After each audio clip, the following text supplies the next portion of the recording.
Hi, my name is Aldair, and today I'm going to be reviewing Captain America Civil War's positivity and negativity. So, Captain America Civil War is basically the third movie of Captain America, which kind of has a two-part, which is it is a sequel to Captain America Winter Soldier and the Avengers Age of Ultron, which feels to me it's just Avengers 2.5. The characters were amazing as we got two new characters such as Black Panther and Spider-Man.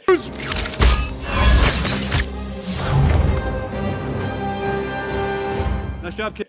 Black Panther acted by Chadwick Boseman and Spider-Man by Tom Holland, which I gotta say he actually nailed it. And uh, there's only one thing that kind of bothers me about this, and it is that the movie is a little bit slow.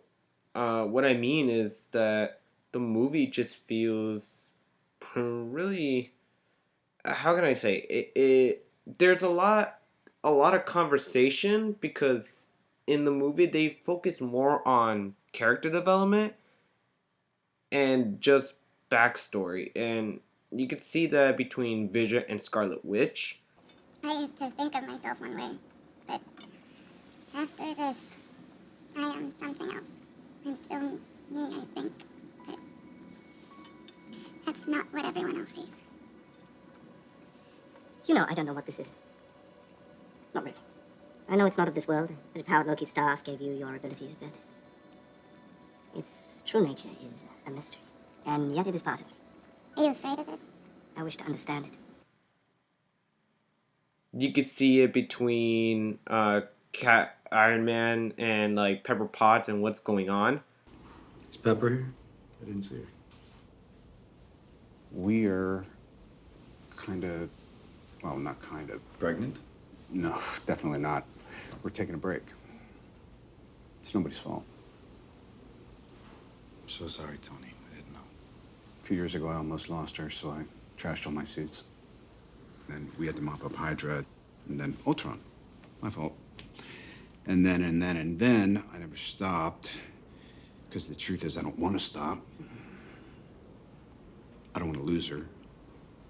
I thought maybe the Accords could split the difference. Overall, I just forgave all about those conversations because, I mean, the Russo brothers were pretty much just getting into the character's backstory. But this movie is pretty much what you want to watch. Now, let's get into the intro. So the story pretty much begins with a flashback as we see the rise or unfrozen Bucky, and he's getting interrogated by these Hydra agents. And overall, we just they mind control him with something saying these gibberish words, and he had to go and steal something from them. These will be really important later on in the story. Then after that, there was a.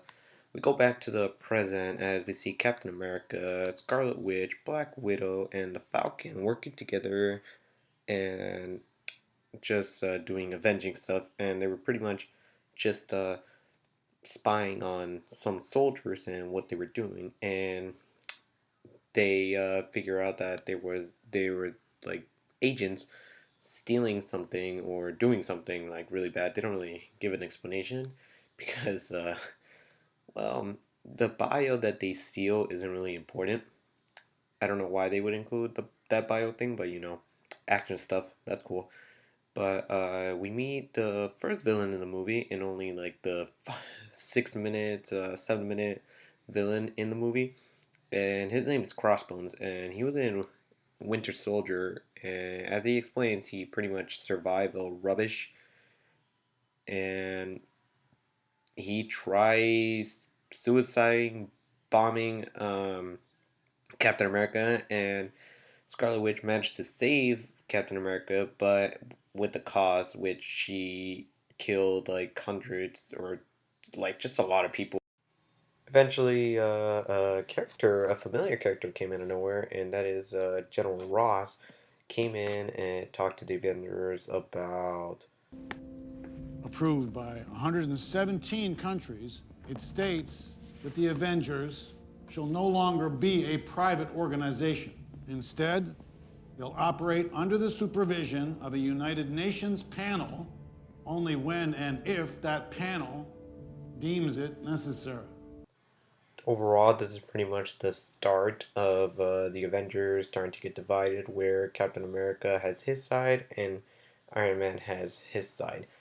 And pretty much that's when the war finally begins. So we finally make it to the main villain, and that is Zemo. Uh, so his backstory is that he is the fall of the Sokovia incident back in Avengers Age of Ultron, and he's pretty much out for revenge for the Avengers, and he just really wants to know that date. Mission report, December 16, 1991. Mission report, December 16, 1991. Mission report, December 16, 1991. Mission report, December 16, 1991. What more do you want from me? Anyways, so we finally got to our one of our new characters, and that is Black Panther, aka T'Challa. There's not really much to say about him, but his accent is actually really cool. I mean, just hear this. Not always so flattering. You seem to be doing all right so far. Considering your last trip to Capitol Hill, I wouldn't think you'd be particularly comfortable in this company. And his character-wise is really interesting, just because after the death of his father, he just automatically wants revenge and blames it on Bucky because apparently they caught him on camera just like that. So skipping ahead, we finally get to meet our second character, and that is the man himself, Spider-Man, aka Peter Parker. And his character development was really interesting because apparently the way they set him up in the MCU was that he already actually existed in the movie 6 months ago, and well, like his uncle pretty much already died. But unfortunately, what kind of made me a little angry is that they didn't put with great power comes great responsibility. He did say it, but not in that way. I mean, come on, who does that? Iron Man finally got his team, and Captain America recruited 2 more members in his teams, such as Hawkeye. Guess I should have knocked. And Ant-Man. Captain America. Mr. Lang? It's an honor. I'm shaking your hand too long. And finally, the war begins, and they fight in an airport. I'm not gonna really go too much in depth, but Captain America and Bucky had to go escape and go to this weird place where Zemo is pretty much waiting, and half the members of Captain America have been captured, and Rhodey, War Machine, almost died from fall damage and getting hit by Vision's laser beam. So the final scene of the movie, or the final fight I like to call it, Baron Zemo revealed that the parents of Tony Stark actually got killed by Bucky, and he pretty much got really pissed off, and he tried murdering Bucky, and Captain America was like, no, I gotta go save my friend, and starts protecting Bucky and letting him escape, but obviously that didn't work, and Iron Man just really wanted to kill Bucky and even Captain America, but eventually, in the end, we all know that this is a Captain America movie, and that Iron Man's not gonna win since this is an Iron Man movie, so Captain America actually won the fight.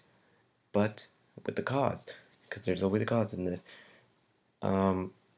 he dropped the shield, which indicates that Captain America is no longer Captain America. Like, Steve Rogers is done being Captain America, if you know what I mean.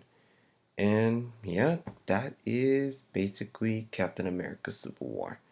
So overall, this movie is one of my favorite movies, and hopefully this is one of your favorite movies. I recommend watching it. It is not as good as the Winter Soldier, but it's not a bad movie. It's really good, actually. If you want to see a superhero against superhero action, then this is your movie, not Batman vs Superman. Let's not talk about that. But anyway, guys, this has been my review, and I'll see you guys next time.